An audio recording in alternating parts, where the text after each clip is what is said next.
tentation des nuages. En vain, les vitres glauques des vieilles maisons sont un rempart de verre humble qui s'interpose entre la vie en fièvre et la calme âme enclose. Elles n'ont qu'embrumé l'appel des horizons. Le lointain ciel sans cesse y passe et les aère du prestige de ces beaux voyages tentants. Les nuages qui sont les robes du temps se reposent parmi ces armoires de verre. Les midis d'un vaste or fluide, le soir mauve, l'aube, tout ce qui passe et part incessamment vient tenter l'âme en songe et qui se croyait sauve derrière le cristal de son renoncement. Les vitres, toujours reprises par la vie, qui, reflétant la vaine ivresse du départ, sont complices du ciel en marche qui convie, comme s'il y avait le bonheur autre part. Tentation dans les vitres fallacieuses, qui propagent, en l'ombre intime des maisons, la vagabonde humeur des changeants horizons, et leurs roses et leurs flammes silencieuses. Et tu souffres, pauvre âme enclose, qui songeait, dans le sage insouci des âmes qui renoncent, car les vitres qui s'éclaircissent ou se foncent s'emplissent de l'ardeur fiévreuse des projets. Les vitres ont trahi, demeurent mal gardées, mais les vitres déjà, pour avoir accueilli les vieux couchants, ont pris soudain un air vieilli, courtisane que les nuages ont fardé.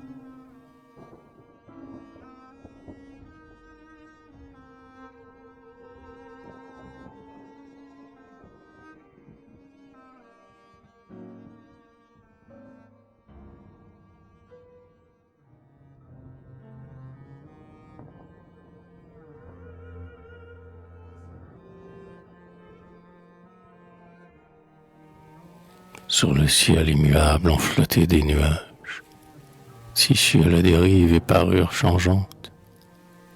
Ô nuages, partis pour de lointains voyages, entrant soudain dans mon âme qui s'en argente. Et je suis dans mon âme où, calme, ils s'en vont, les nuages qui se défont et se refont.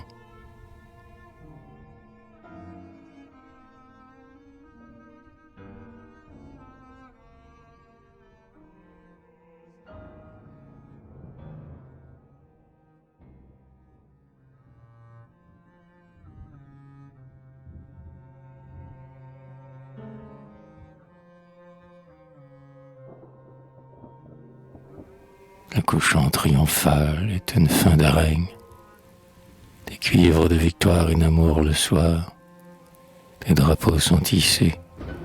Un sang nombreux imprègne le fond du ciel qui s'enrougit comme un pressoir. Et l'on croit voir s'enfuir une armée ennemie.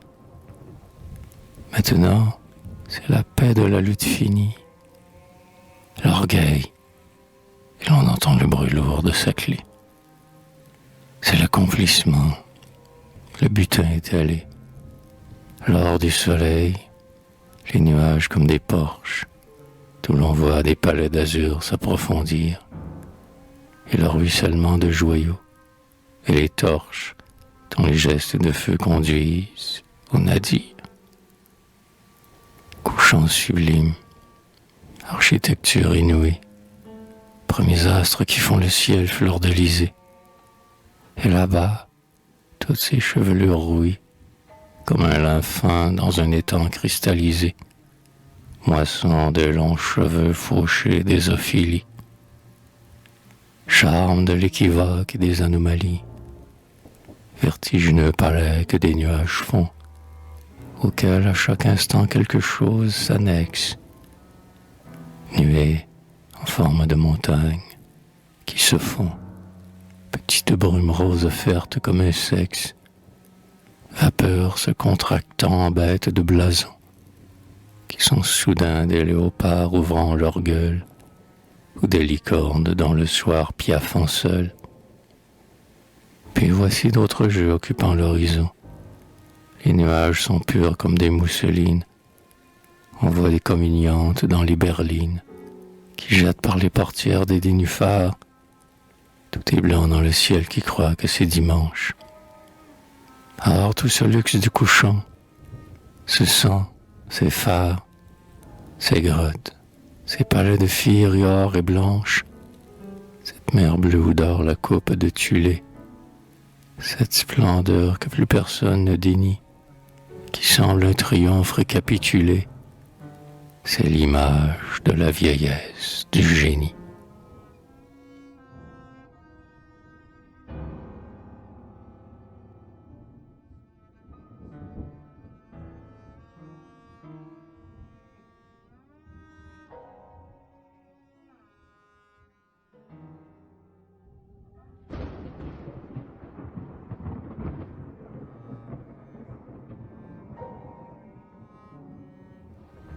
Le gris des ciels du nord dans mon âme est resté. Je l'ai cherché dans l'eau, dans les yeux, dans la perle. Gris indéfinissable et comme velouté. Gris pâle d'une mer d'octobre qui déferle.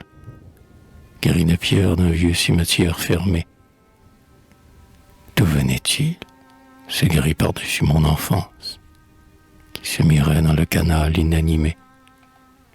Il était la couleur sensible du silence et le prolongement des tours grises dans l'air. Ce ciel de demi-deuil immuable avait l'air d'un veuvage qui ne veut pas même une rose et dont le crêpe obscur sans cesse s'interpose entre le joie humaine et son chagrin sans fin. Ah, ce ciel gris, couleur d'une cloche qui teinte, dont maintenant et pour toujours ma vie éteinte. Et, pour moudre ces ciels, tournait quelques moulins.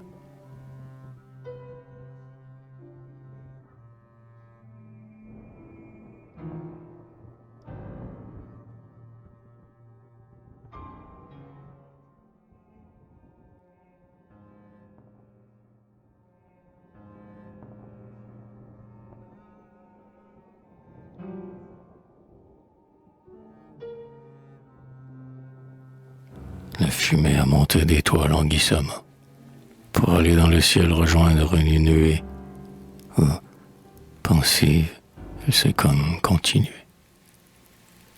Ô nuée, amarrée au fond du firmament, c'est un calme navire, une île irrésolue que des alluvions de fumée ont accru. Et le vent léger joue en ce jardin changeant, tantôt s'élargissant et tantôt s'allongeant. Nuée inconsistante, à peine située. Mais la fumée entre dans elle et disparaît. La fumée est la jeune sœur de la nuée, toute fragile et l'air d'apporter un secret.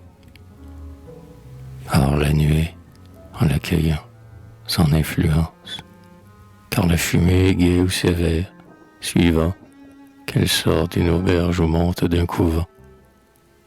La nuée, à son tour, en change de nuance.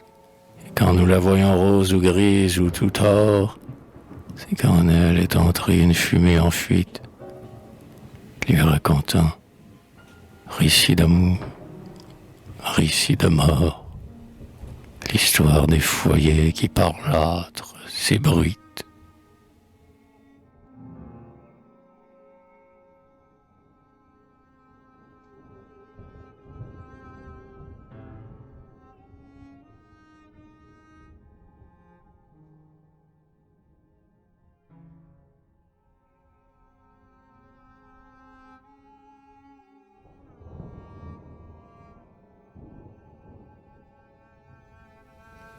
L'aube a déchiré l'ombre et commence d'éclore. D'un mauve de prélude enflé jusqu'au lilas, c'est entaillé des nuages en falbala. Elle se décolore, elle se recolore. Alors c'est le miracle opéré comme un jeu. Le ciel est tout à coup une plaine de brume, une église à vitraux qu'un peu d'encens fume. Le ciel est un bûcher de lits qui sont en feu. dans des tulles en fleurs, le jour naissant s'infuse, puis il descend du ciel une fraîcheur d'écluse. Mais, comme l'eau tombant qui s'engendre de soi, des vapeurs ont jailli par chute graduée, telle une cataracte ou liquide nuée. L'horizon se recueille, un moment se tient quoi, mais voici qu'à nouveau la jeune aube irradie. Elle achève la nuit sous sa clarté brandie, étend dans l'air de clairs tissus en espalier. La lune, au fond, se dédore comme une icône. Quelle chimie en fièvre a su multiplier ses affluents de rouge et ses halos de jaune, comme si l'aube avait délayé l'arc-en-ciel. Explosion de la jeunesse. L'aube exulte, puis se calme, et bientôt, elle s'agit, elle sculpte, des nuages dans l'or unis d'un ciel de miel.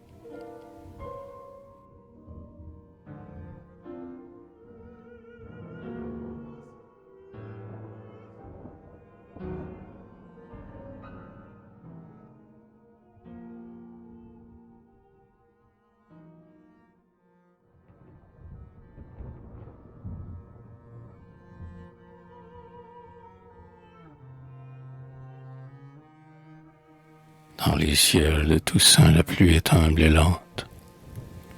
Maladive beauté de ces ciels où des fils ont capturé notre âme en leur réseau subtil, et chevaux qu'on croit frêles et qui nous violentent. Quel remède à l'ennui des longs jours pluvieux, et comment éclaircir lorsqu'on y est en proie le mystère de leur tristesse qui larmoie. Sont-ce les pleurs du ciel? Pleurer avec quels yeux? Sont-ce les pleurs du ciel? En deuil de quelle peine? Car la pluie a vraiment une tristesse humaine. Pluie éparse, elle nous atteint. C'est comme afin de nous lier à sa peine contagieuse. Elle s'étend dans l'atmosphère spongieuse et grise. Elle renaît d'elle-même sans fin. Pluie étrange. Est-ce un filet où l'âme se mouille et se débat? Est-ce de la poussière d'eau où les filochements filent à fil d'un rideau? Est-ce le chanvre impalpable d'une quenouille? Ou bien le ciel a-t-il lui-même des douleurs et pleut-il simplement les jours que le ciel pleure? Alors tout s'élucide. Attraction des pleurs. La pluie apporte en nous les tristesses de l'heure, insinuantes. Jusqu'en nous elle descend. Elle cherche nos pleurs et va les accroissant. Ô pluie alimentant le réservoir des larmes. Inexorable pluie, la porteuse d'alarme. Nous n'en souffrons si fort que pour prévoir un peu qu'après la pluie les heures sombres enfuient, même lorsque le ciel sera de nouveau bleu, il nous faudra plus tard pleurer toutes ces pluies.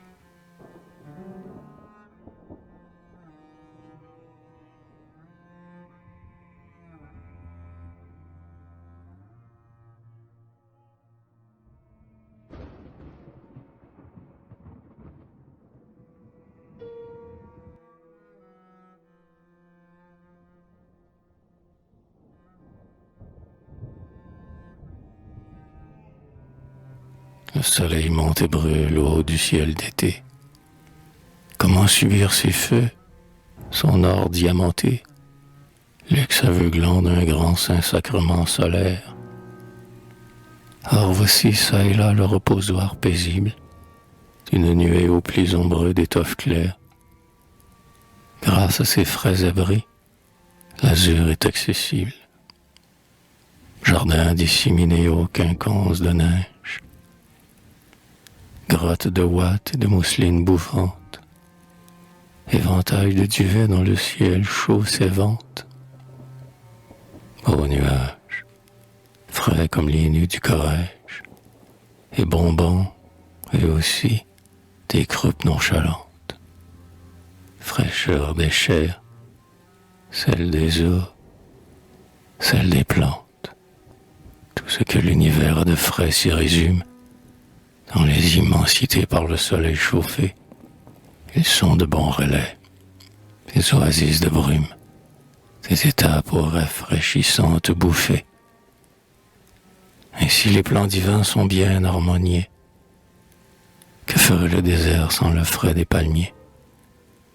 Et que ferait l'azur s'il n'était versatile, avec, sans cesse, un nuage qui le ventile?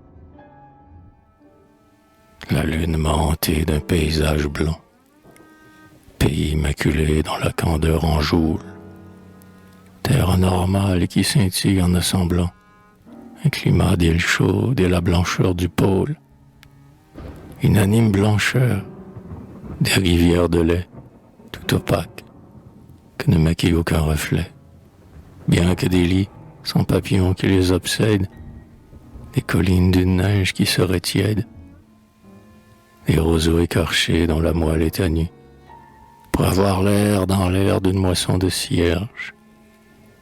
Oh lune, pays blanc d'où je suis revenu, fou d'avoir traversé votre dortoir de vierge.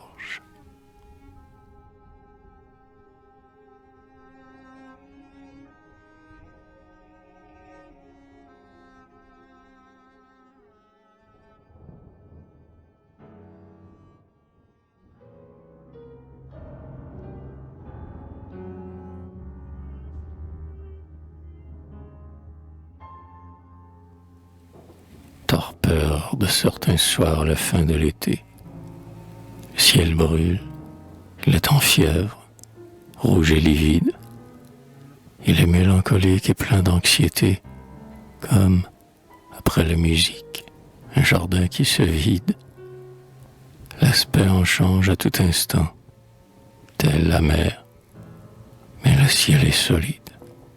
On dirait une chair que tourmente à cette heure une pensée impure, délire de malade et cauchemar du soir. L'astre, comme une plaie, au bas du ciel, suppure. Qu'est-ce qui va venir et qu'est-ce qu'on va voir? Le ciel de plus en plus tragique. Il bouscule les nuages, comme un fiévreux ses oreillers, couchant de l'équinoxe et de la canicule. Ici, des lacs de fiel, là, des rayons caillés, comme du sang. Plus loin, des fleurs empoisonnées, un moutonnement, blanc-vert, de brebis mort-nées.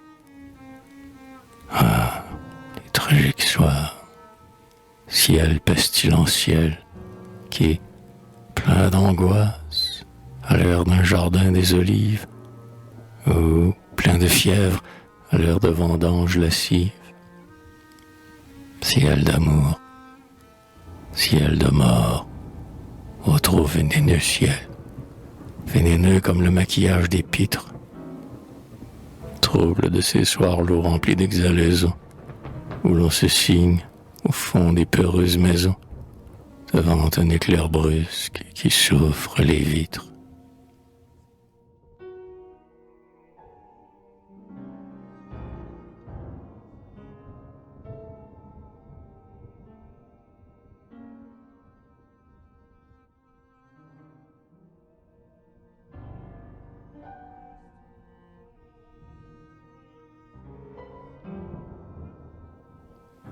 Le soleil dans la brume est en convalescence. Faut-il guérir de la brume tout éphémère? Faut-il mourir de la brume qui s'agglomère? Il a l'air de quelqu'un qu'on revoit dans l'absence. Il lutte, son visage est exsangue et se fane. La brume s'interpose, elle est si diaphane que c'est comme un encens anémié qui fume, que c'est comme une vitre, un écran de fumée, derrière lequel l'astre attend sa destinée. Obstacle frêle, dirait-on, que cette brume, mais pas assez pour que le soleil s'en délivre, soit le malade, ôté des vitres, qui va vivre.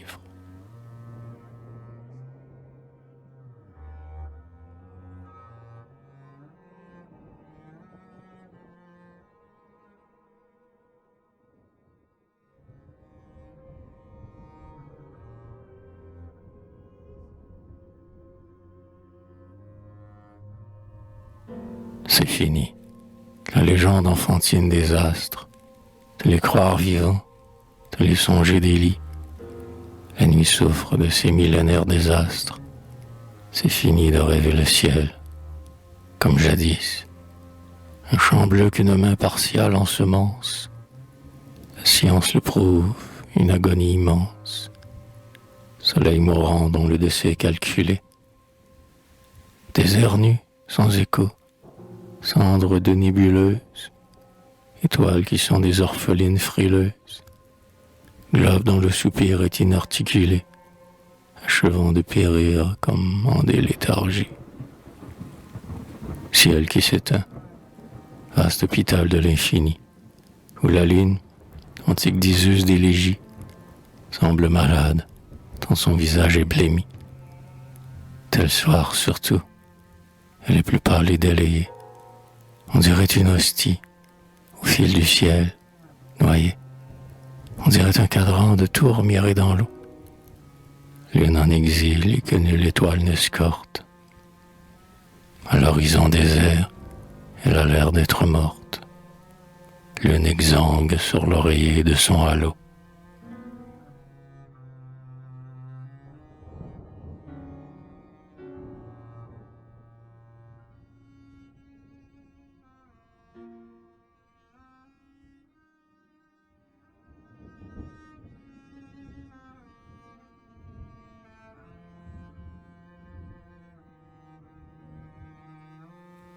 Le soir tombe, le vent tiédit, édulcoré par la calme fraîcheur des pièces d'eau voisines. On sent dans l'air du lilas neuf et des glycines, tandis qu'un astre vieux, d'or détérioré, émerge, puis un autre un peu moins incolore. Or les jeunes étoiles ont aussi jailli. Alors, honteux du premier astre trop vieilli, voilà le ciel soudain qui le réincorpore.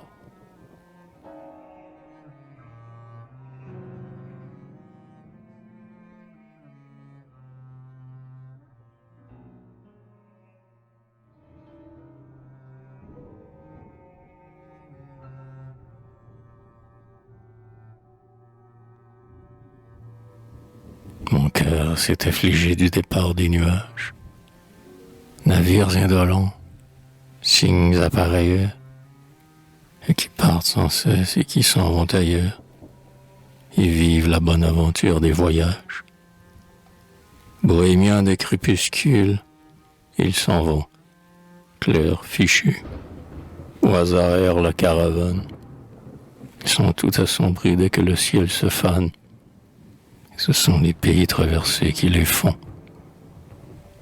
Ô petites nuées, au vent qui se modèle sur la forme d'un astre ou d'un continent blond, que, dans sa course molle, elle admire en surplomb, ciel du soir où chaque île a vu sa sœur jumelle.